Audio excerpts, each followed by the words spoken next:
আজকে বানিয়ে নিয়েছিলাম দারুণ টেস্টি ছোলে, তার সাথে হলো পরোটা।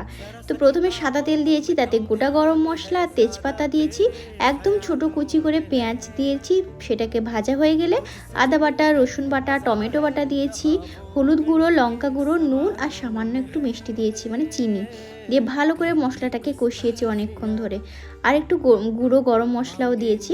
তারপরে ছোলেটা দিয়ে দিলাম, যেটা আমি নুন হলুদ দিয়ে সেদ্ধ করে রেখেছিলাম ওটা। আর একটু আলু আমি ছোট ছোট করে কেটে তেলে ভেজে রেখেছিলাম, ওটাও দিয়ে দিলাম। দিয়ে ভালো করে মিশিয়ে জল দিয়ে দিয়েছি। ফুটে এলে তারপরে আমি কাসৌরি মেথি দিয়ে দিলাম, আর এখানে বাটার দিয়ে দিয়েছি। এইভাবে তোমরা বানিয়ে দেখো, দুর্দান্ত হবে খেতে।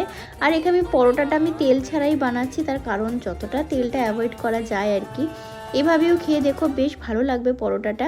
তো আমার অর্ধেক খাওয়া হয়ে গেছিলো, তারপরে মনে পড়লো না একটু ভিডিও করি, আমার তো মনেই ছিল না, এত টেস্টি হয়েছিল।